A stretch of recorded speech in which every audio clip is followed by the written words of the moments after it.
He didn't shout. He didn't threaten. He just smiled, then threw the coffee straight into my face.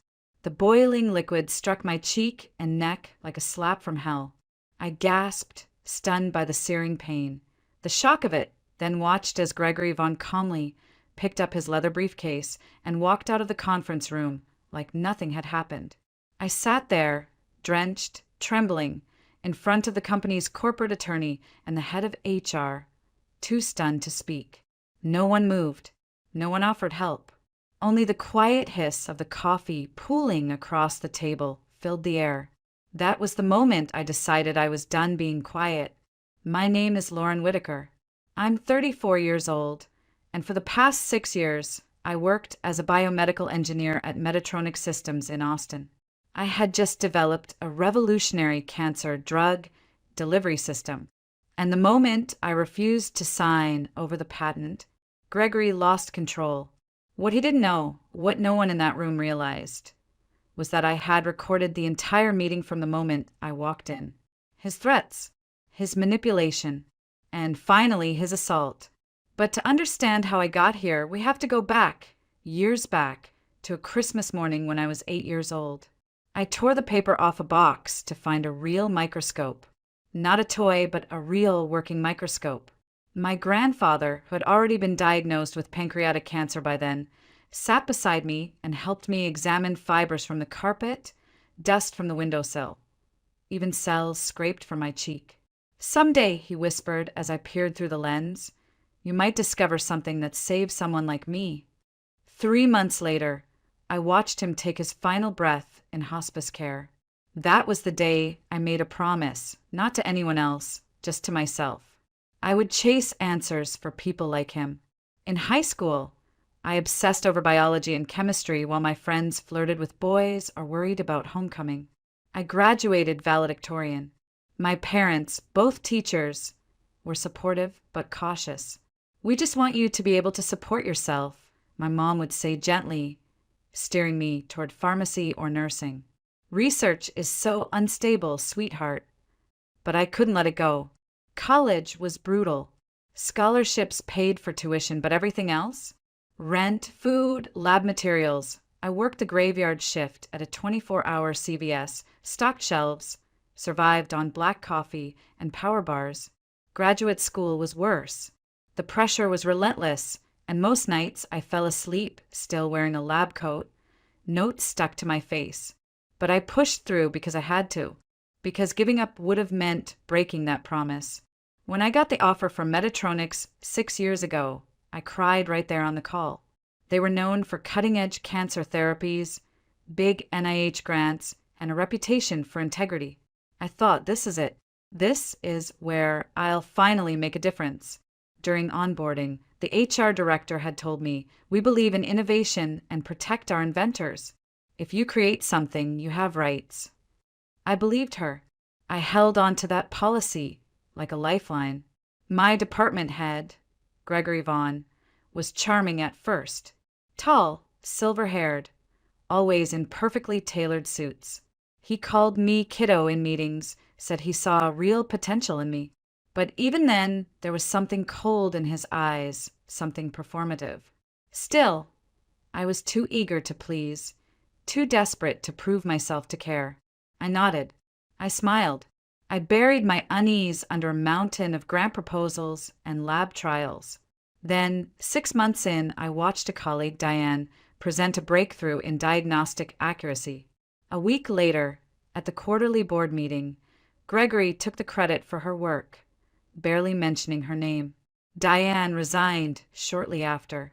When I asked why, she simply said, "It's not worth it."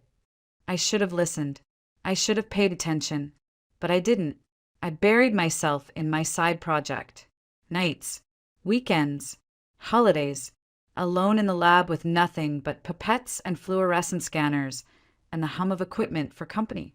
What I was working on wasn't theoretical. It was real, nanoscale carriers designed to deliver chemo directly to malignant cells, sparing the healthy ones. It had been tried before, yes, but no one had cracked the coding. Mine did. The first successful mouse trial changed everything.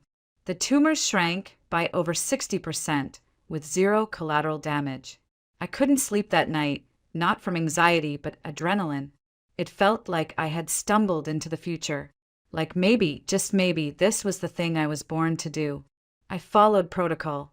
I logged every hour, every reagent, every material used. And before I presented it to anyone, I used my own savings to file a provisional patent in my name. That's what Section 4.7 of company policy guaranteed. The inventor retained primary rights, and the company negotiated licensing if commercialized. I thought I was safe. I didn't know then that Gregory Vaughn had already promised a miracle cure to the board.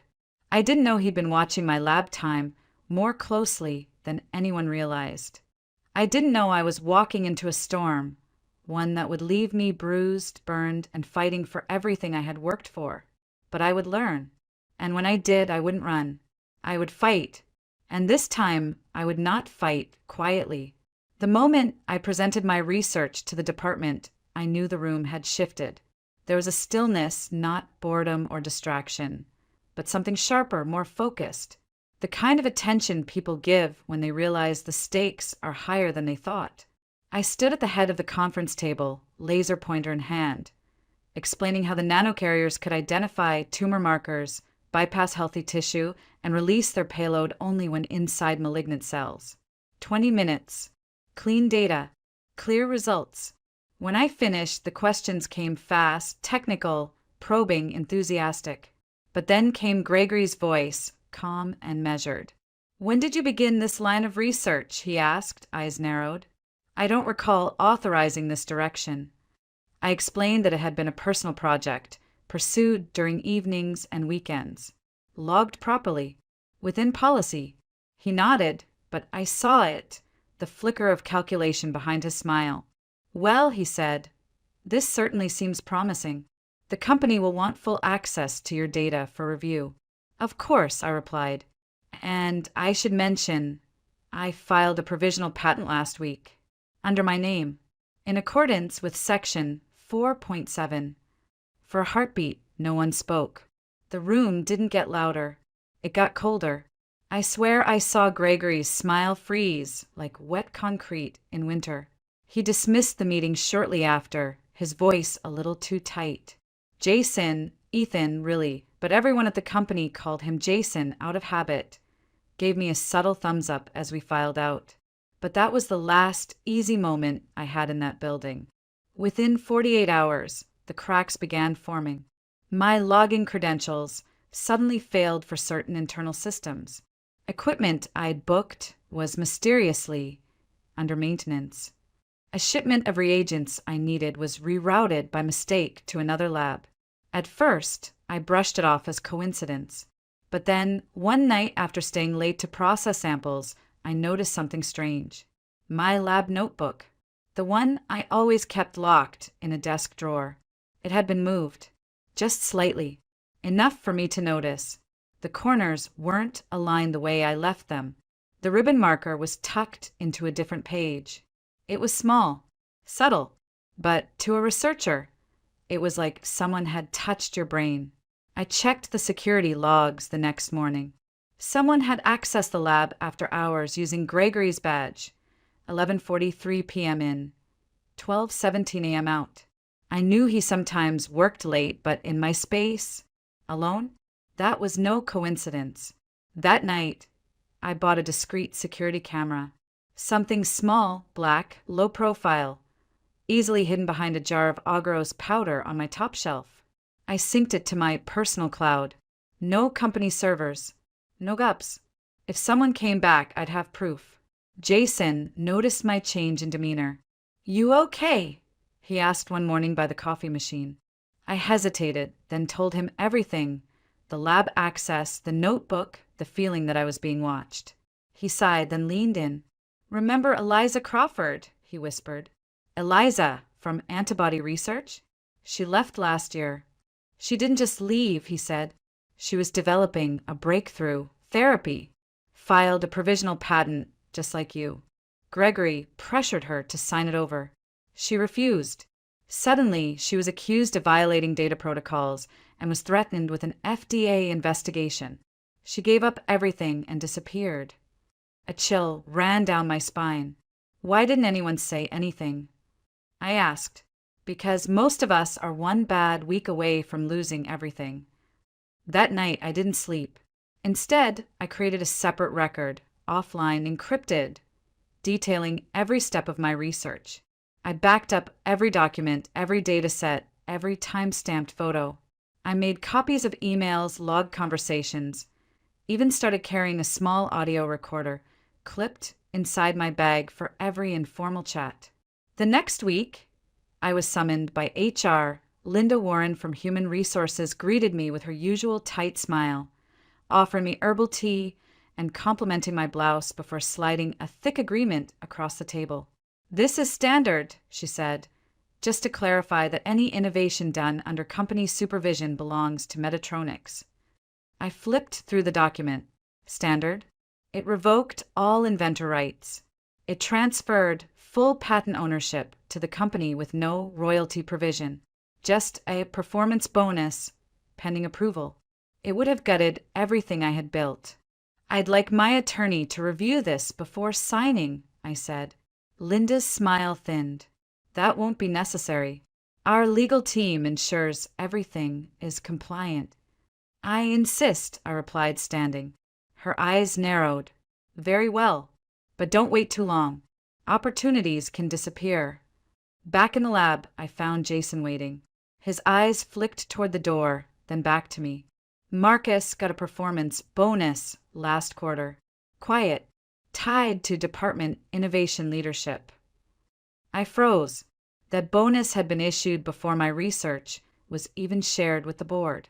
And then I overheard it, passing Gregory's office one afternoon. I caught his voice, low but unmistakable. "Don't worry about the patent. She'll fold. She has no leverage." Except I did. I had leverage. And for the first time, I realized just how dangerous that made me in his world. That was the moment I stopped hoping the system would protect me and started preparing for war. I thought things had already gotten bad. I was wrong. The real descent began after I refused to sign the HR document. It didn't happen with a bang. There was no formal memo, no accusations shouted across conference rooms. It came in quiet withdrawals, like oxygen being slowly sucked out of a room. One day, the calibration tech I'd worked with for 3 years stopped replying to my emails. Another day, I walked into the staff lounge and everyone went silent, not awkward silence, but guilty, shifting silence, like they knew something I didn't. By the end of that week, I was eating lunch alone in my car.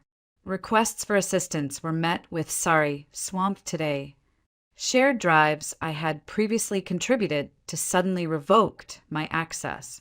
Even Jason, though supportive, began meeting me only in the parking lot, away from prying eyes. "They're saying you're refusing standard protocols," he said quietly one morning, looking exhausted. "Marcus called a departmental meeting while you were out. Framed you as someone who's jeopardizing a major breakthrough."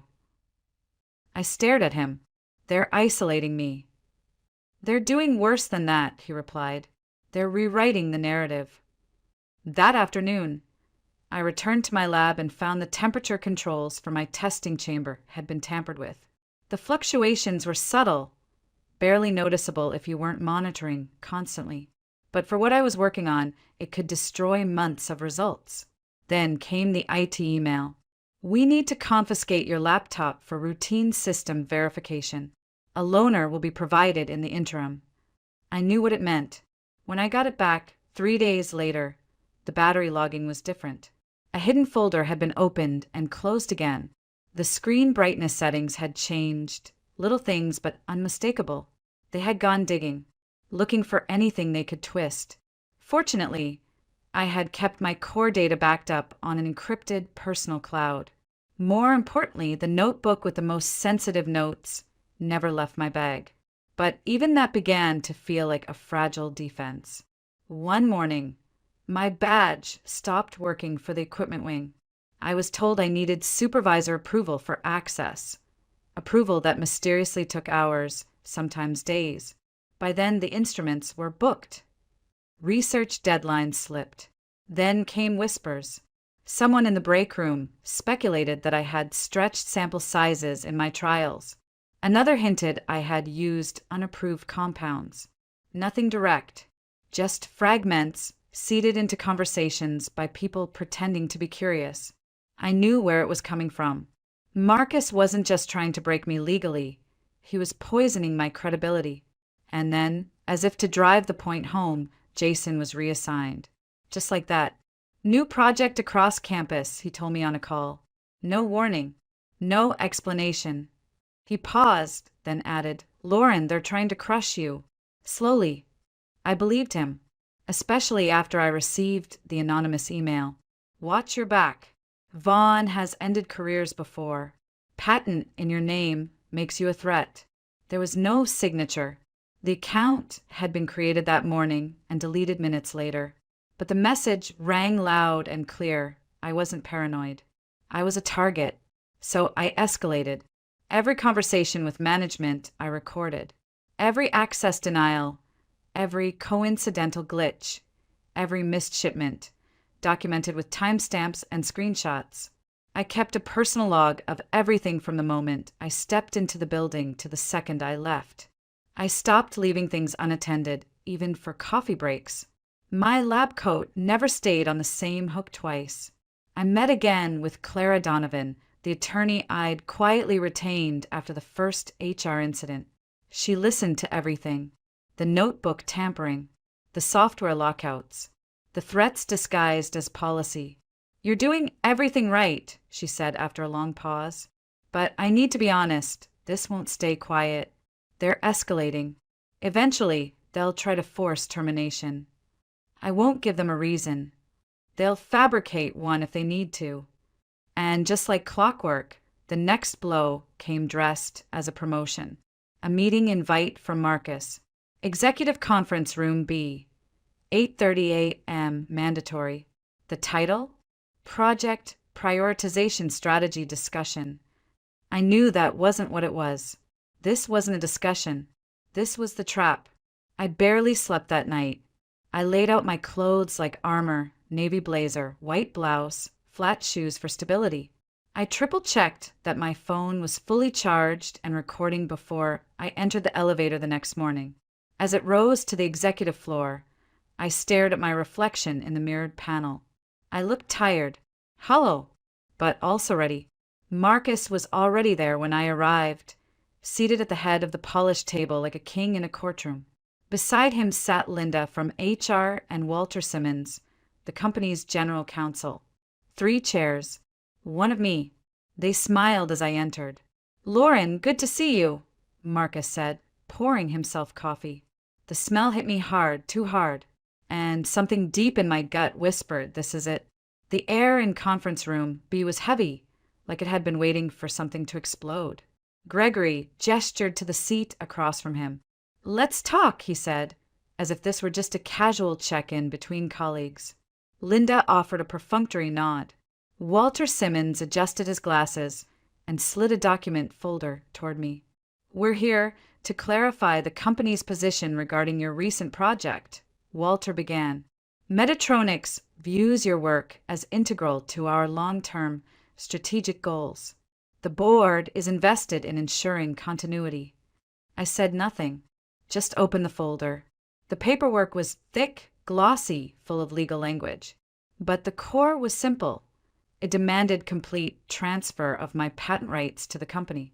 I would still be listed as the primary researcher, but not the inventor.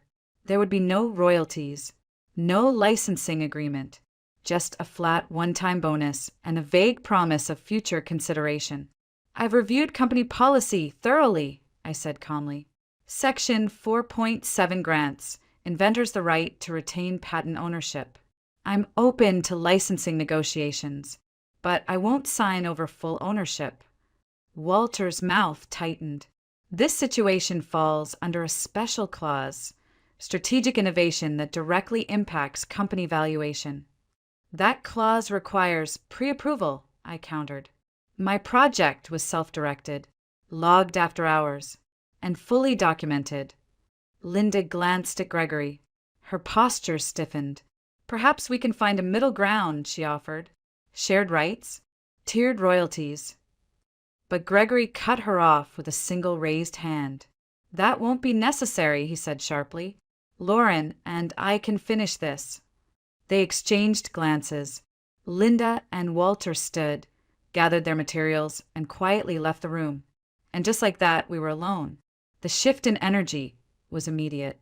Gregory leaned back in his chair, dropped the performative smile, and stared at me with something cold and ugly. Listen carefully, he said. That patent belongs to Metatronics. To me. I didn't flinch. You're wrong. I followed every policy to the letter. He slammed his palm flat against the table. You think any of that matters? I built this department. I control the narrative. I control the funding. You're a mid-level researcher with no leverage. I have proof, I said quietly. Lab records, lab logs, time-stamped backups. And this, I tapped the pocket where my phone sat, still recording. I'm not alone this time. His face flushed. A vein pulsed at his temple. You ungrateful little brat, he hissed. Do you know what I've done to get you here? You think you'd have had this chance without me clearing your project from the budget? Without me protecting your early results from review? I don't recall you mentioning that at the board meetings, I replied. You were too busy taking credit. He stood abruptly. You want a war? Fine, but you won't survive it. And then, with a speed that caught me completely off guard, he picked up his full coffee cup and threw it. Scalding heat exploded across my face and neck. I cried out, the sound involuntary raw. My hands instinctively flew to my cheek. I could feel my skin burn beneath my fingertips. My blouse clung wetly to my chest. The air stank of bitterness and steam. Gregory didn't rush to help. He didn't apologize. He just stood there, eyes wide with fury, then sneered. That was an accident, he said coolly. If you tell anyone otherwise, no one will believe you. I'll make sure of it. And then he left. I sat motionless, dripping, shaking, breath shallow and fast. I reached into my pocket, turned off the recording, and stared at the device in my hand. My hands wouldn't stop trembling. In the executive bathroom, I dabbed at the burns with damp paper towels. Red streaks bloomed across my cheek, my neck, the top of my chest. The pain wasn't the worst part, it was the violation. The final, deliberate act meant to humiliate, to silence. But something inside me had already shifted. I wasn't going back into that room. I walked down to my lab, removed my ID badge, placed it on my desk, and packed my few belongings into a cardboard box. As I walked out, no one said anything. Some looked away. Others stared. No one stopped me. At the security desk, the guard barely glanced up. Reason for exit, he asked automatically. I held his gaze. Loud enough for everyone nearby to hear, I said, effective immediately, I resign. My supervisor just threw hot coffee in my face because I wouldn't sign over my pat rights. The silence that followed was heavier than anything I'd felt in that company. His eyes widened. Ma'am, do you need medical attention? Yes, I said. My voice cracked. But first, I need to get out of this building. In my car, the pain finally broke through the adrenaline. My skin throbbed. My chest ached. And my entire career, 6 years of 4 a.m. Lab sessions, missed birthdays, strained relationships, felt like it had collapsed under the weight of one paper cup. I allowed myself 5 minutes to cry. Then I started the engine. This wasn't the end. This was the first step toward something bigger. And I wasn't running. Not anymore. The ER doctor confirmed what I already knew. First-degree burns on my cheek and neck, and a small patch of second-degree damage where the coffee had been hottest. You're lucky it wasn't worse, she said gently, applying burn cream with gloved hands. Coffee served at nearly 175 degrees. It doesn't take long to leave permanent scars. I winced. Will they fade? With care, most likely. But you'll need to keep the area protected, out of the sun, moisturized. And you should report this. It's a workplace injury. Legally, they're required to document it. I nodded, but my mind was already somewhere else. I wasn't thinking about paperwork. I was thinking about Gregory's face, his voice, his threat. No one will believe you. I was thinking about proving him wrong. Before I left the hospital, Jason showed up with a cardboard box in his arms. He looked pale, furious. I heard what happened, he said. I didn't know where else to look, so I started calling hospitals. I brought your things from the lab, your bag, your backup drives, and he tapped the top of the box. Your notebook. I found it hidden behind the autoclave where you told me to stash it if anything ever happened. My throat tightened. You're risking your job. I don't care. What he did, it was assault. And people saw you leaving. Word spreading. Some are already asking questions. I didn't respond. I was staring at my phone. A new text had come in, anonymous number. Return all company materials immediately. Retaining proprietary data is grounds for legal action. Gregory Von Jason saw the message. They've already locked you out of the system, he said. Marcus is spinning the story. Said you became hysterical during a performance review and knocked the coffee over yourself. I met his eyes. I have the recording. His jaw dropped. All of it. Start to finish, including the part where he threatened to ruin my life. He sat down slowly. Then he's done. That night, I met with Clara Donovan again, sitting in her dimly lit office with my still burning skin wrapped in gauze. I played her the recording, watched her expression darken with each passing second. This is assault. No question, she said. And combined with the ongoing harassment, sabotage, and threats, you have a serious legal case. Harassment, hostile work environment, retaliation, battery, and crucially, intellectual property coercion. Where do we start? I asked. First, we document everything, medical reports, photos, witness statements, your logs. Then we notify the company's board that we intend to pursue legal action unless they respond in good faith. We move quickly before they control the narrative. The next morning, that window was already closing. A leaked memo landed in my inbox, forwarded by a sympathetic former colleague. Metatronics was preparing to claim ownership of my research. Gregory had already filed an internal report stating that I developed the delivery system under direct supervision and that I'd refused multiple opportunities to collaborate on the official filing. They weren't just going to fight me. They were going to erase me. Clara was blunt. They're moving fast because they're scared. That's a good thing. But we'll need allies. Help came from an unexpected source. 3 weeks after the incident, I received an email from Dr. Celia Marquez, my former mentor in grad school, now leading R&D at a smaller but rising once your rights are legally protected. In the meantime, we can offer consulting work. Give you time and space to keep going. It was more than I dared hope for. While the legal process churned on, I converted my spare bedroom into a makeshift lab. I maxed out a credit card for basic supplies, centrifuge, incubator, polymer reagents. It wasn't ideal, but it was mine. But the battle wasn't just professional. It was personal. Every time the phone rang, I jumped. I began checking the locks 3 times a night. I lost weight, stopped answering calls from unknown numbers. At one point, I caught myself flinching at the smell of coffee. The same brand Gregory always drank.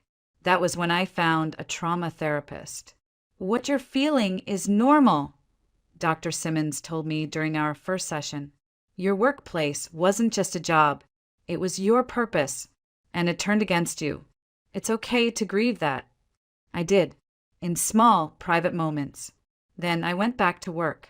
The first settlement offer came by certified mail, $75,000, and a strict non-disclosure agreement. I laughed, not because it was funny, but because it was insulting. Clara shredded it without a second glance. They think you're scared.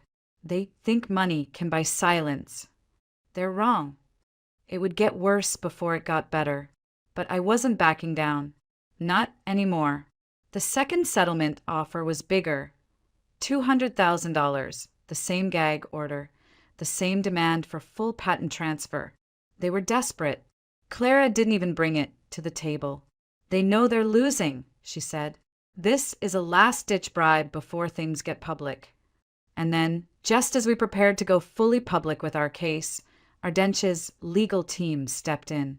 We've reviewed your application, your backups, your recordings, their head counsel told me. Your claim is solid.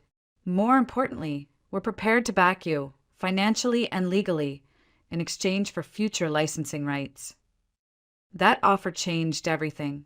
With Ardentia support, we filed a full countersuit: workplace assault, harassment, and attempted intellectual property theft. Clara drafted a detailed letter to the board, laying out the audio evidence, the tampering, the policy violations, the retaliation. Every line was razor sharp. When the news reached Metatronics, panic followed. Gregory called me personally. This time, I let it go to voicemail. And yes, I was still recording. You have no idea what you're doing, he hissed. We'll bury you in legal fees before this ever sees a courtroom. I forwarded the voicemail to Clara. She added it to the case file with a single note: pattern of intimidation. Jason agreed to testify, even knowing it would cost him. So did two former employees, Diane and, to my surprise, Eliza Crawford, the woman they'd erased from memory. They were ready to speak up. 6 months after I walked out of that building with coffee dripping down my blouse, I stood in my living room, watching the latest trial of my system deliver chemo markers to cancerous cells in synthetic tissue with 87% accuracy. That was the best night I'd had in a long time. And then came the moment everything turned. Metatronics, believing my recording was inadmissible under privacy law, allowed Gregory to testify under oath. He repeated his version. I had become agitated, knocked over the coffee, and stormed out irrationally. Clara waited until the last question was asked, then played the recording. Gregory's voice filled the room. Sign the patent or I'll ruin your career. Then the splash. My cry. His follow-up threat: that was an accident. If you tell anyone otherwise, no one will believe you. Silence. His lawyer called for a recess. But the damage was done. Industry outlets picked up the story within a week. Scientific American published a feature titled "Stolen Genius: The Price of Innovation in Corporate Labs." My face wasn't even on the cover, just a steaming cup of coffee. Metatronics' stock plummeted. Their board forced Gregory into resignation, citing personal conduct inconsistent with company values. Internal investigations began. The company, bleeding reputation, and investor trust finally came to the table. Their offer: full recognition of my patent ownership, $2.7 million in damages, a formal public apology, and a licensing deal with strict limitations. Ardentia matched the licensing rate and went further, offering full funding for development, clinical trials, and a position as lead scientific advisor. I signed with them the same week. And then I got to work. I used part of the settlement to create the Whitaker Institute for Ethical Research, a foundation dedicated to protecting innovators, especially women in STEM. Our first initiative, a grant program paired with legal support for independent scientists. We didn't just fund research. We taught researchers how to defend it. Jason became head of our primary research division. Eliza joined our ethics board. Even Diane returned, this time on her terms. 3 years later, the FDA approved our targeted delivery system under the commercial name Oncotrace. Results exceeded expectations. Tumor reduction rates of 78%, with dramatically fewer side effects. Patients who had exhausted traditional therapies were suddenly seeing remission. One of them, Maya Ellison, a mother of 3, stood beside me at a press event, smiling through tears. I saw my daughter graduate, she said, because of this treatment, because of Lauren. The room clapped, but I could barely breathe. That single sentence carried more weight than all the lawsuits, the money, the headlines. On the first anniversary of our FDA approval, I visited my grandfather's grave. I brought flowers and the original lab notebook. I sat in the grass and whispered, "We did it." Not because of the system, but in spite of it. There are still days I flinch when a door slams, when coffee steams too hot. Trauma doesn't just fade. It embeds itself like scar tissue, but it doesn't own me anymore. At our monthly mentorship seminar for young researchers, I always end with the same advice. Document everything. Trust your gut. Know your rights before someone tries to take them. And never, ever trade your dignity for a title. Because you can lose jobs, lose funding, even lose years. But if you keep your voice, you can take it all back. Sometimes the worst day of your life is the day the world finally starts listening. And when they do, don't whisper. Make them hear you.